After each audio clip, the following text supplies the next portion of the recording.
My name is Lance Kirklin. I was shot 5 times at Columbine High School. We walked out and we heard fireworks, and then we saw the guy with the gun, and I convinced myself that it was paintball, it was a senior prank, and he started spraying the ground in front of us, and you could kind of hear it and see it, and Dan went down, and I felt like a sharp pain in my foot. And then seconds later, or maybe at the same time, my knee felt like it went out.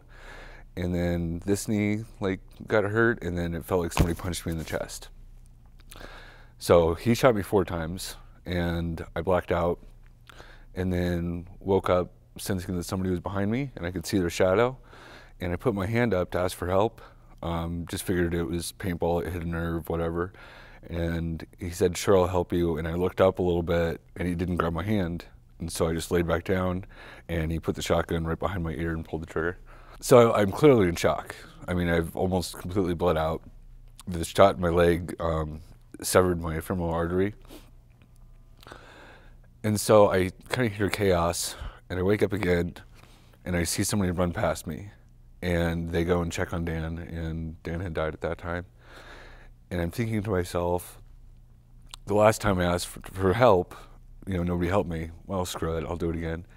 So I put up my hand, and it was Monty Fleming, paramedic, and he just picked me up, and I kept telling him, put me down, I'm fine. And he was running and carrying me and just hucked me in the back of the ambulance. It was somewhere around 35 surgeries, I think. Maybe a few more or less, I don't know. But now, I mean, physically I'm fine. From day one of the hospital, it was just about, progress, like what's the next thing that I need to do to get out of the hospital and just get better. So that was my main focus for that first year. But yeah, that first, year, 2 years, feels like, every other month I was having something done.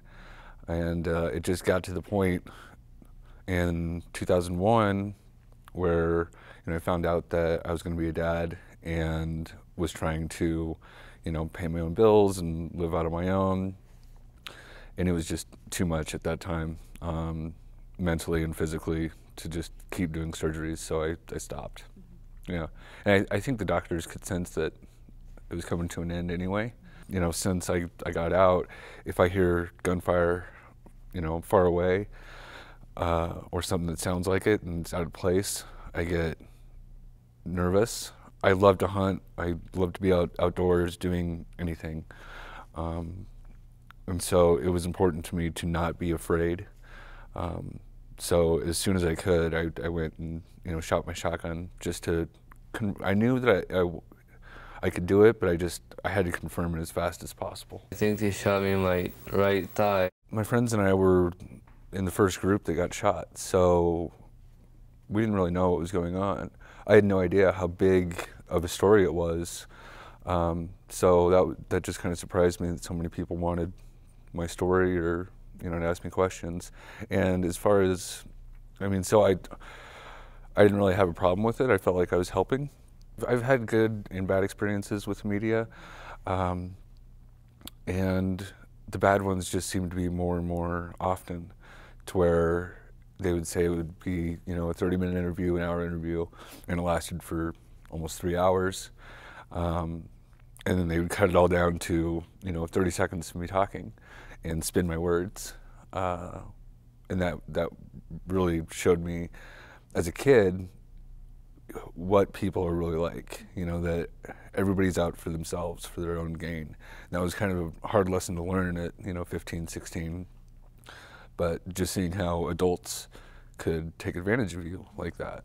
I wish that I had, if my dad or somebody were to step in, kind of protect me a little bit, say, no, he's not doing this.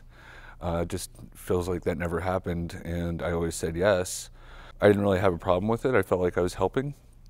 But for the other people in other school shootings, I would hope that the media would have a little bit more respect, I guess, because they're, especially if it's right at the event, that these people are so emotional, and it's sad. I just wish that they would let them kind of cope and deal with their emotions, and then, you know, if they wanted to do a television interview later, then that would be okay. Through a lot of different experiences over, you know, my childhood and the last 20 years, there's been a lot of things that both my parents have done that really hurt me. And so, you know, it's been recent that I've kind of cut everybody out of my life that isn't positive. So I don't really have a relationship with either one of my parents. For the most part of the last 20 years, I felt mentally fine, physically fine, until about 2015. At that time, I bought a different business and ran myself way too thin, started drinking a lot, and I think with all the stress, with all the extra stress from trying to run the business and being a single father, and it just kind of broke me, and I drank more and more and more. And since then, I mean, I've been in treatment. I'm continuing to go to therapy to just try and figure out the PTSD and how to deal with certain things. I always kind of looked at you know, PTSD as someone with like a weak mind that couldn't, you know, deal with whatever situation. I mean, I understand that people, you know, that are coming back from war have seen horrific things and have been through horrific experiences, and I kind of gave them a pass. But you know, for other people that were involved in Columbine that weren't shot, that some of them weren't even there, for them to say that they had it, I just kind of called BS. But now seeing it in myself, I'm more sympathetic. I understand that you know, it can happen to anybody, and it can be there, and you never really even notice it. And looking back, I think that I don't know, times where I was really anxious, even, you know, before 2015, I think that was part of it. I never, you know, noticed it, and I figured that, you know, if you do have something like that, the symptoms are going to be immediate. You know, it's going to be right after the event. So I thought that since it had been, you know, over 10 years, that it didn't affect me.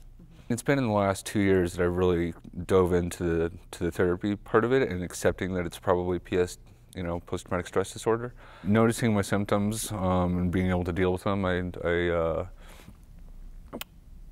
gives me hope and, you know, for a brighter future.